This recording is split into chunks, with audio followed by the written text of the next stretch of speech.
नमस्कार मित्रों, मैं हूं डॉक्टर राम जी भाई। आपके लिए एक छोटी सी कहानी लेकर आया हूं। कहानी आपको अच्छी लगे तो लाइक, शेयर एवं सब्सक्राइब करें तथा घंटी अवश्य दबाएं। आइए कहानी का आनंद लेते हैं। बड़े से शहर के एक छोटे से मोहल्ले में बहुत पुराना एक चूहा रहता था, जो एक कसाई के घर में बड़ा सा बिल बना के रहता था। एक दिन चूहे ने देखा कि उस कसाई और उसकी पत्नी बाजार जाकर बड़े से थैले में कुछ सामान खरीद कर घर में लाए हैं। जब दोनों थैले से सामान निकाल रहे थे, तब चूहा देखना चाहता था कि कुछ खाने का सामान लाए हैं क्या।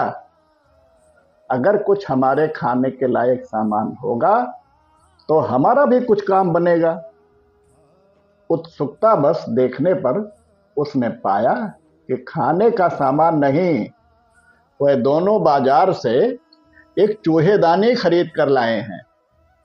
लगता है ये लोग हमें इसमें फंसाने वाले हैं। अपने लिए बहुत बड़ा खतरा भांपने पर उसने घर के पिछवाड़े में रह रहे एक कबूतर के पास जाकर उसको ये बात बताई कि इस घर में आज चूहेदानी आ गई है, अब हम सबको खतरा है। कबूतर ने चूहे का मजाक उड़ाते हुए कहा कि चूहेदानी से मुझे क्या खतरा है, वो तुम्हारे लिए खतरा है, मुझे कौन सा उसमें जाकर फंसना है। कबूतर के हाथ से निराश होकर चूहा ये बात बताने के लिए मुर्गे के पास गया। मुर्गे ने भी खिल्ली उड़ाते हुए कहा, जा भाई, ये मेरी समस्या नहीं है, तुम्हारी समस्या है, तुम जानो। हताश और निराश चूहे ने बाड़े में जाकर बकरे को एक बात बताई। चूहे की बात सुनकर बकरा तो हंसते हंसते लोटपोट होने लगा। हंसते हुए बोला, ये तुम्हारे लिए आया है, तुम जानो, हमें उससे क्या लेना देना।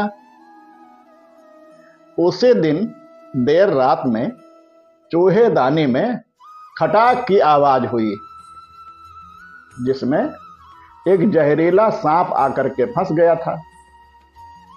अंधेरे में उसकी पूंछ को चूहे का पूंछ समझकर उस कसाई के पत्नी ने उसे जैसे ही निकाला, सांप ने उसे डस लिया।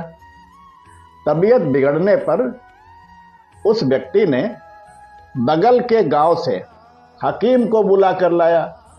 हकीम ने कुछ झाड़ फूंक करके उसे कबूतर का सूप पिलाने की सलाह दी। घर के पीछे रह रहा कबूतर अब सूप निकालने के लिए पतीले में उबल रहा था। यह सुनकर उस कसाई के कई रिश्तेदार उसके घर मिलने के लिए आ पहुंचे, जिनके भोजन प्रबंध हेतु अगले दिन उस मुर्गे को काटा गया। कुछ दिनों बाद उस कसाई की पत्नी की मृत्यु हो गई, तो उस व्यक्ति ने कुछ अपने शुभ चिंतकों के लिए एक दावत रखी, तो बकरे को काट दिया। चूहा अब दूर से बैठकर टुकुर टुकुर देख रहा था। इसलिए अगली बार जब कोई आपको अपनी समस्याएं बताएं और आपको लगे कि ये मेरी समस्या नहीं है, तो रुकिए, दोबारा सोचिए, अपने अपने दायरे से बाहर निकलिए, स्वयं तक सीमित मत रहिए, सामाजिक बनिए और किसी बात पर हंसी बनाने से पहले जरूर सोचिए। अगली बार फिर किसी नई कहानी के साथ आपसे भेंट होगी। तब तक के लिए सभी को नमस्कार।